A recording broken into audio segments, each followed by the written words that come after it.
malam adalah 10.000 uset. Jumlah ini cukup untuk membeli satu rumah. Nama gadis ini adalah Vivian.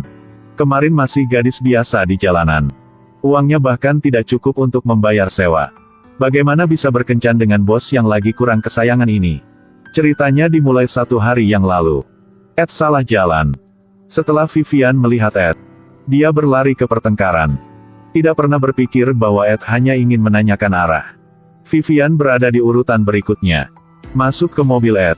Dia mengambil $5 untuk petunjuk arah. Ed tercengang. Seorang gadis berdiri di jalan. Ajari dia cara bawa mobil lagi. Seharusnya dia berlari lebih cepat dari ini. Ed sangat tertarik pada gadis ini. Vivian berkata, "Saya mengemudi lebih baik dari Anda." Ed sangat penasaran. Harus mengubah tempat untuk Vivian. Vivian memanipulasi dengan mahir, menekan gas. Mobil melaju sangat cepat. Vivian tidak lupa mengajari Ed tentang pengetahuannya tentang mobil. Ed tanya, "Berapa harga Anda biasanya?" Vivian berkata, 100 uset. Untuk 1 malam. 1 jam. Oh, 1 jam. Dalam sekejap mata, kita telah sampai di lobi hotel. Ed kemudian mengucapkan bye pada Vivian. Melihat Vivian menunggu bus, Ed berubah pikiran lagi. Masuklah ke dalam hotel mewah ini. Buat Vivian sangat bahagia. Dia melakukan tindakan yang membingungkan. Ed hanya bisa tersenyum. Selama tidak merasa malu, maka orang lain tidak akan peduli. Masuk ke dalam kamar. Vivian segera mengeluarkan kondom. Tanya Ed suka yang mana. Ed hanya ingin berbicara dengannya. Karena dia baru saja putus dengan pacarnya. Di luar pasar, Ed adalah hiu, shark. Tetapi kalau masalah cinta, dia hanya ikan kecil. Vivian tidak mengerti. Orang macam apa dia? Ed menunjukkan padanya cara makan stroberi di kelas atas.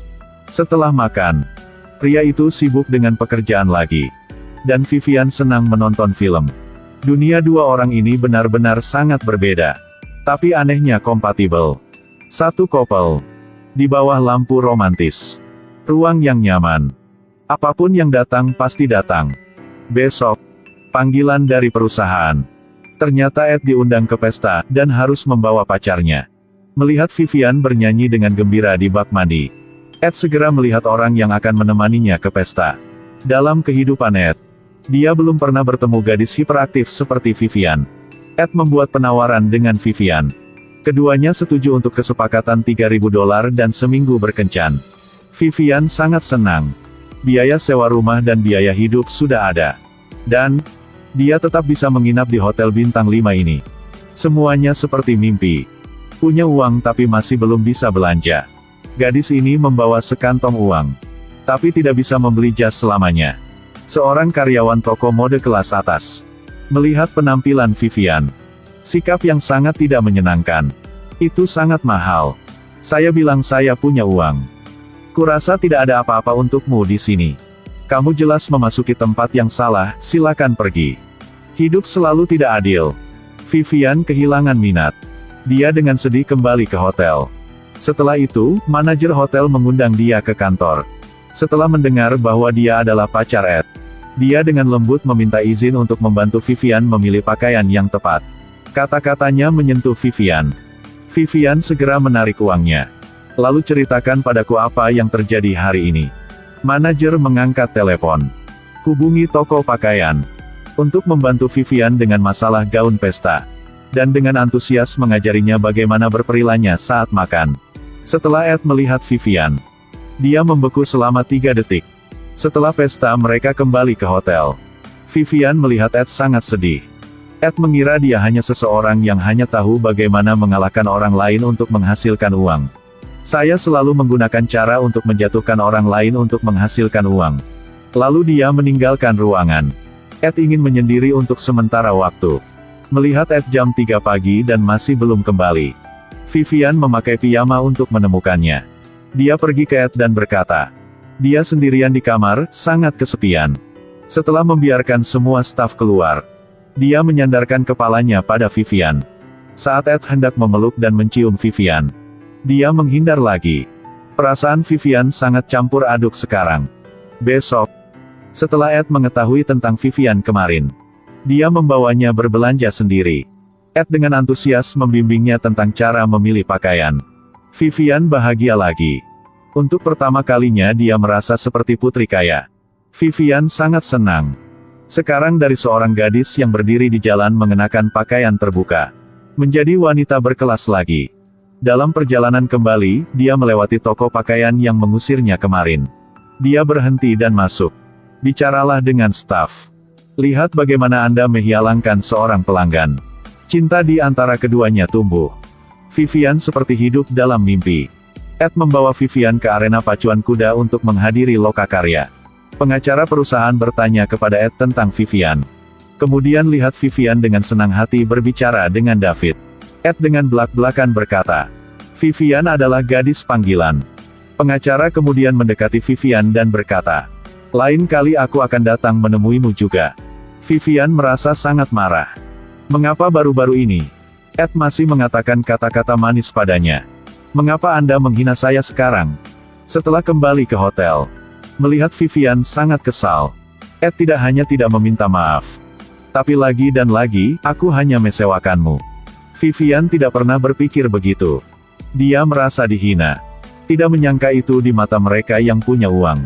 Tidak lebih dari mainan. Apakah semua pria bodoh? Apakah ada yang mencintai seorang gadis yang hanya mencintai uangnya? Vivian minta dibayar. Ed marah dan melempar uang ke tempat tidur.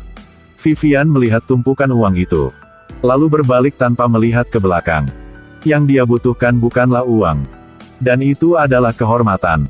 Setelah beberapa saat, Ed mengejar. Kemudian dengan tulus meminta maaf kepadanya. Maafkan saya. Saya melihatnya dengan senang hati berbicara dengan David. Itu membuatku tidak bahagia. Vivian menerima permintaan maaf Ed karena dia juga tidak memperhatikan David. Keduanya akrab satu sama lain. Vivian memberitahu Ed, aku baru saja mulai percaya pada diriku sendiri. Ketika seseorang mempermalukan dia. Ternyata di dalam diri gadis yang ceria dan antusias ini. Patah hati lagi. Besok, Ed menyiapkan pesta spesial sendiri. Dia membawa Vivian ke opera dengan jet pribadi. Meskipun dia melihatnya. Padahal aku takut ketinggian. Ed masih membawa Vivian bersamanya. Untuk menikmati waktu terbaik bersamanya. Menyentuh permainan cinta, membuatnya menangis. Dua orang makan malam bersama. Piknik bareng. Membaca buku bersama di bawah sinar matahari. Malam datang. Vivian mencium lembut wajah Ed. Vivian tidak pernah. Apakah ada ciuman yang begitu manis? Vivian benar-benar jatuh cinta pada Ed. Bagaimana dengan Ed? 7 hari berlalu. Ed memberitahu Vivian. Besok kamu harus pergi dari sini. Saya sudah menyiapkan mobil, rumah, dan uang untuknya. Jika saya punya waktu, saya akan mengunjunginya. Vivian dengan kecewa menolak. Berkata demikian. Ini seperti masih memperlakukannya sebagai pelacur. Yang dia inginkan sekarang adalah cinta yang tulus. Nama resmi perjanjian. Tapi bukan orang. Yang lain merasa sedih baru mereka datang kepadanya. Lalu dia pergi ke aula. Ucapkan selamat tinggal kepada manajer yang baik hati. Ketika dia pergi, dia masih memegang beberapa harapan. Dia terus melihat ke belakang. Lihat apakah Ed mengejar. Keesokan harinya, Vivian memutuskan untuk meninggalkan tempat ini. Dia terus pergi ke sekolah. Lupakan pekerjaan saat ini. Pada waktu bersamaan, Ed juga dalam proses check-out dari hotel. Pada titik ini manajer berkata kepada Ed, apakah kamu yakin kamu tidak menyesal menyerah pada gadis cantik seperti itu? Setelah mendengarkan kalimat itu, Ed akhirnya menemukan jawabannya. Dia masih belum lupa. Gadis itu. Dia membawa bunga menunggu di bawah. Meski takut ketinggian. Tapi kemudian Ed masih berhasil memanjat. Seperti pahlawan yang mencoba menyelamatkan sang putri. Ini dia detail film romantis 30 tahun yang lalu. Pernah menyerbu dunia. Telah meyakinkan banyak penonton setia. Dari garis film romantis pada waktu itu. Melalui kecerdikan dalam membangun karakter. Film ini menggambarkan perspektif khusus tentang cinta. Film hari ini berakhir. Sampai jumpa di film-film selanjutnya.